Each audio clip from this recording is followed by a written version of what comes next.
घर घर के खर्चे। कार्तिक प्राइवेट कंपनी में सेल्स मैनेजर था। उसके माता पिता, पत्नी मीरा, बहन राधा और 2 बच्चे हैं। एक दिन मीरा कहती है, कार्तिक, बच्चों के स्कूल में एनुअल फंक्शन के लिए 2000 जमा करने पड़ेंगे। अरे अभी कुछ दिन पहले ही तो 10,000 जमा किए थे ना। हाँ, वो तो फीस और प्रोजेक्ट के पैसे जमा किए थे। अभी तो अगले महीने एडमिशन फीस और किताबों के पैसे भी जमा करवाने पड़ेंगे। 40 से 50 हजार का खर्चा है।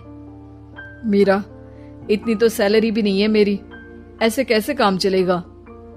तो मैं क्या करूं? बच्चे को सरकारी स्कूल में डाल दूं? मीरा, तुम जानती हो ना, मैं मुश्किल से 35 से 40 हजार ही कमा पाता हूँ। इस घर के खर्चे दिन ब दिन बढ़ते जा रहे हैं, थोड़ा कंट्रोल करो ना। क्या खाना और कपड़े पहनना भी बंद कर दूं? मैं ऐसा नहीं कह रहा हूँ मीरा। तुम जानती हो राधा का भी पोस्ट ग्रेजुएशन पूरा होने वाला है। घर के खर्चों के साथ उसकी शादी की जिम्मेदारी भी उठानी है। मेरे बच्चों की पढ़ाई से ज्यादा इम्पोर्टेंट राधा की शादी है, तो करो जो मन में आए। मैं बोझ लगती हूँ तो मैं बच्चों के साथ अपने मायके चली जाती हूँ। तुम्हारी सारी मुसीबतें ही खत्म हो जाएगी। मीरा, मुझसे बहस मत करो। सुबह सुबह ऑफिस जाने के टाइम पर ही कलेश करके दिन मत खराब करो। इतना बोलकर कार्तिक वहां से चला जाता है। तभी, कार्तिक बेटा, ऑफिस जा रहे हो? मेरी दवाइयाँ लेते आना। और बेटा, बिजली का भी बिल 2 महीने से जमा नहीं हुआ, इसे भी आज जमा करवा देना। जी पिताजी, लाइए बिजली का बिल। 4600 रुपए बिजली का बिल आया है। माँ, मीरा, राधा, कितना ज्यादा बिल आया है। भैया, ये 2 महीने का बिल है और मैं तो सिर्फ फोन चार्ज करती हूँ। अरे बेटा, मैं तो गीजर से पानी गर्म करने के अलावा मेरे कमरे में एक पंखा और एक लाइट ही तो जलते हैं। मीरा, तो फिर इतना बिल कैसे आया? हाँ, सारा इल्जाम मेरे पर ही लगा दो ना। भाभी, आप भी तो एसी चलाती हो, उससे भी बिजली का बिल बहुत ज्यादा आता है ना। एसी मेरे मायके से आई है और वो भी अब सबकी आंखों में खटकने लगी है। मीरा, अपना मुंह बंद करो और आज के बाद तुम एसी नहीं चलाओगी। माँ, आप भी अपना पानी धूप में गर्म करके नहाया करो। कार्तिक ये कहकर घर से ऑफिस के लिए निकल गया। घर से कुछ आगे जाते ही उसकी गाड़ी पंचर हो गई। कार्तिक को पंचर बनवाकर ऑफिस पहुंचने में लेट हो गया। बॉस ने कार्तिक को अपनी कैबिन में बुलाया। may I come in, sir? Come in. बहुत लेट हो तुम।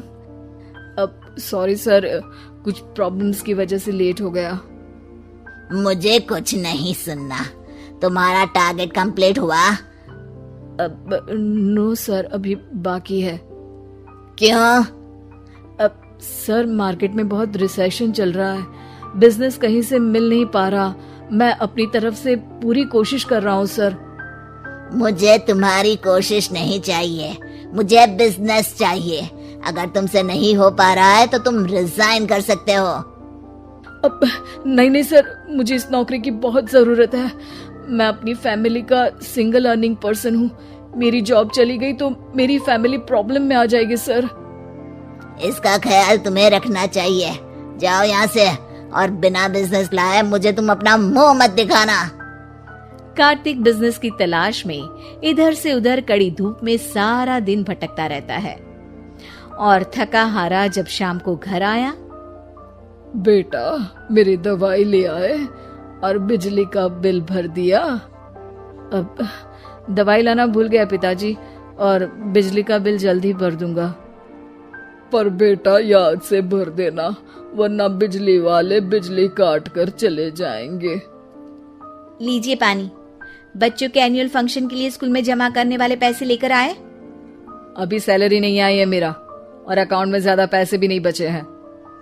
तो क्या बच्चों को स्कूल भेजना बंद कर दूं? बच्चे अगर इस साल एनुअल फंक्शन नहीं अटेंड करेंगे तो कोई पहाड़ नहीं टूट पड़ेगा। और अब तुम मेरा दिमाग खाना बंद करो। अरे, आप मुझ पर क्यों चिल्ला रहे हैं? कार्तिक गुस्से में घर से बाहर चला जाता है। अब मीरा रोने लगती है। भाभी, आप रोइए मत, टेंशन लेने से कुछ नहीं होगा। पर राधा, घर के भी खर्चे हैं। कार्तिक के गुस्सा करने से घर के खर्चे नहीं पूरे होंगे। पर मीरा बेटा, लड़ाई करने से भी कोई समाधान नहीं मिलेगा, उल्टा घर का माहौल ही खराब होगा। पर मुझे लगता है हमें भी घर के खर्चों में हाथ बढ़ाना चाहिए। मुझे योगा सेंटर में जॉब का ऑफर मिला है, मैं कल से ही जॉब ज्वाइन कर लूंगी। वैसे तो मुझे भी सिलाई आती है, मैं भी लोगों के कपड़े सिलना शुरू कर देती हूँ।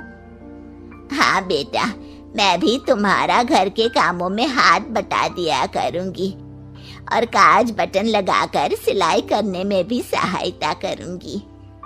मीरा, मैं तुम्हारे बच्चों के साथ मोहल्ले के बच्चों को भी ट्यूशन पढ़ाऊंगा। इसी बहाने मेरा टाइम पास भी हो जाएगा। इस तरह से अब घर के सभी सदस्यों के सहयोग से पैसों की समस्या दूर हो गई और सब खुश रहने लगे। इससे हमें सबक मिलता है कि एकता में कितनी ताकत होती है।